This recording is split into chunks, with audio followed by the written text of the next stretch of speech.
देखिए, जब भी आप कोई रिपोर्ट देखते हैं तो उसमें आपको कई सारी चीज़ें देखने को मिलती है जिसके बारे में हमें पता नहीं होता है। और कई बार हमें खुद से टेस्ट कराना पड़ता है और हमें ये नहीं पता होता है कि हमें किस चीज़ के लिए कौन सा टेस्ट कराना चाहिए। तो आज की वीडियो में हम उसी के बारे में बात करने वाले हैं। आज की वीडियो में हम आपको सभी टेस्ट के बारे में बताएंगे जो कि बहुत ही कॉमन है और अक्सर कराए जाते हैं।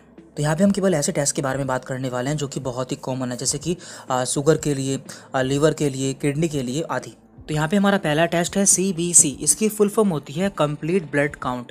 तो ये एक बहुत ही कॉमन टेस्ट है जो कि लगभग सभी को कराना होता है। जब भी कोई बीमार हो जाता है या फिर उसे कोई प्रॉब्लम होती है तो ऐसी कंडीशन में CBC कराया जाता है। तो इससे हम ये जान पाते हैं कि हमारा खून कितना है, हमें कोई इन्फेक्शन तो नहीं है, या फिर हमारे ब्लड में प्लेटलेट्स की संख्या कितनी है। तो इसमें हमें नॉर्मली 4 चीज़ें देखनी होती है।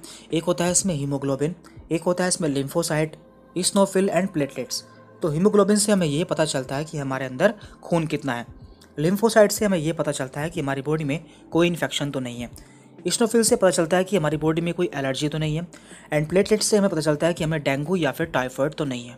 बाकी इनकी वैल्यू कितनी रहती है और हम कैसे जानेंगे कि हमें कोई बीमारी है, उस पर हम पहले वीडियो अपलोड कर चुके हैं। तो उस वीडियो का लिंक हम आपको नीचे डिस्क्रिप्शन बॉक्स में दे देंगे जहाँ से आप उसे देख सकते हैं। यहाँ पर हमारा दूसरा टेस्ट है लिपिड प्रोफाइल और हमें ये इसी नाम से कराना होता है। नॉर्मली हम इसमें 2 चीज़ें देखते हैं। एक देखते हैं हम इसमें कोलेस्ट्रॉल और एक देखते हैं हम इसमें ट्राइग्लिसराइड। देखिए, हम इसे कब कराते हैं? ऐसे लोग जो कि काफ़ी मोटे होते हैं या फिर जिनमें काफ़ी वसा होती है, और या फिर ऐसे लोग जिनमें हार्ट वाली प्रॉब्लम्स होती है, तो उन्हें ये टेस्ट कराना होता है। क्योंकि कोलेस्ट्रॉल या फिर ट्राइग्लिसराइड का बढ़ जाना हमारे लिए अच्छा नहीं होता है, तो उसको जानने के लिए हम इसका टेस्ट कराते हैं।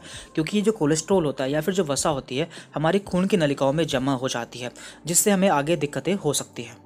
इसके बाद यहाँ पर है LFT। इसकी फुल फॉर्म होती है लीवर फंक्शन टेस्ट। तो इसके द्वारा हम जान पाते हैं कि हमारे लीवर में कोई प्रॉब्लम तो नहीं है। तो नॉर्मली हमें इसमें 2 चीज़ें देखते हैं। Number 1 bilirubin and number 2 SGOT and SGPT। यदि किसी का बिलीरुबिन बढ़ जाता है तो हम मान लेते हैं कि उसे पीलिया या फिर जॉन्डिस हो चुका है। और इसी तरह से SGOT एंड SGPT से हम जान पाते हैं कि हमारे लीवर में और कोई प्रॉब्लम तो नहीं है या फिर हमारा लीवर कितना काम कर रहा है। तो इस तरह से LFT से हम जान पाते हैं कि हमारे लीवर में कौन सी प्रॉब्लम है। और इसके बाद यहाँ पर है TFT। इसकी फुल फॉर्म होती है थायराइड फंक्शन टेस्ट।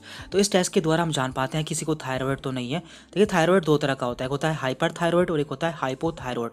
जब किसी को हाइपोथायराइड हो जाता है तो उसका वेट काफ़ी बढ़ जाता है। तो ऐसे लोगों में जानने के लिए कि उन्हें थायराइड तो नहीं है, ये टेस्ट कराया जाता है। तो नॉर्मली हम इसमें TSH की वैल्यू देखते हैं।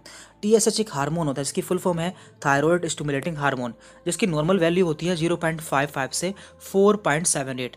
यदि ये 4.78 से ऊपर हो जाता है तो हम मान लेते हैं कि इसे हाइपोथायराइड हो चुका है।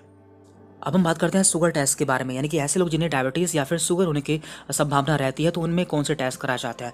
तो उनमें 3 तरह के टेस्ट कराए जाते हैं। एक होते हैं फास्टिंग, एक होता है पोस्ट पेरेंटल यानी कि PP, और एक होता है HbA1c। जो फास्टिंग होता है ये टेस्ट खाली पेट कराना होता है और इसमें जो वैल्यू होती है वो 100 से कम आती है। इसके बाद है यहाँ पर PP यानी कि खाना खाने के 2 घंटे बाद, इसमें जो वैल्यू होती है 140 से कम होनी चाहिए। और एक होता है HbA1c। इस टेस्ट के द्वारा हम जान पाते हैं कि हमारी 3 महीने की शुगर कितनी रही है, और इसमें जो वैल्यू होती है वो 5.7 से कम आती है। तो यदि इतनी वैल्यू आती है तो हम जान पाते हैं कि इस पेशेंट को डायबिटीज़ या फिर शुगर नहीं है। इसके बाद यहाँ पर है KFT यानी कि किडनी फंक्शन टेस्ट। इस टेस्ट के द्वारा हम जान पाते हैं कि हमारी किडनी में कोई प्रॉब्लम तो नहीं है। देखिए, जब भी हमारी किडनी में कोई प्रॉब्लम होती है तो हमारी बॉडी में स्वेलिंग यानी कि सूजन भी आ जाती है। तो इस टेस्ट से हम 3 चीज़ें जान पाते हैं, एक क्रिएटिनिन, एक यूरिया एंड एक यूरिक एसिड। तो ये तीनों क्या होते हैं? ये तीनों हमारी बॉडी में बनने वाले वेस्ट मटेरियल होते हैं जिन्हें हमारी बॉडी से बाहर निकलना जरूरी होता है। लेकिन जब भी हमारी किडनी में कोई प्रॉब्लम हो जाती है तो इनका अमाउंट हमारे ब्लड में बढ़ जाता है, जिससे हम जान पाते हैं कि हमारी किडनी में कोई प्रॉब्लम हो चुकी है। और लास्ट है यहाँ पर यूरिन टेस्ट। देखिए, इसमें आपके यूरिन का सैंपल लिया जाता है और लैब टेक्नीशियन आपके यूरिन का एनालिसिस करता है। देखिए, वैसे तो इसमें बहुत सारी चीज़ें देखी जाती है, लेकिन यहाँ पर केवल हम ऐसी चीज़ों के बारे में बात करेंगे जो कि काफ़ी कॉमन है, जैसे कि ग्लूकोज, प्रोटीन एंड ब्लड। यदि किसी के यूरिन में ग्लूकोज देखने को मिलता है, मीन्स उसे डायबिटीज़ की प्रॉब्लम हो चुकी है। Number 2 protein. यदि किसी के यूरिन में प्रोटीन देखने को मिलता है, मीन्स उसके किडनी में कोई इन्फेक्शन है या फिर और कोई प्रॉब्लम हो चुकी है। एंड नंबर 3 है यहाँ पर ब्लड। यदि किसी के यूरिन में खून देखने को मिलता है, मीन्स उसकी पेशाब की नली में कहीं डैमेज हो चुका है, या फिर उसे UTI है, या फिर उसके किडनी में स्टोन है। तो इसके अलावा कई सारी प्रॉब्लम हो सकती हैं जिसका पता हम टेस्ट कराकर कर सकते हैं। यहाँ पे हमने मैक्सिमम टेस्ट कवर कर लिए हैं। यदि इसके अलावा आप किसी और टेस्ट के बारे में जानना चाहते हैं तो आप हमें नीचे कमेंट करके बता सकते हैं, हम उस पर अलग से वीडियो अपलोड कर देंगे। Thank you.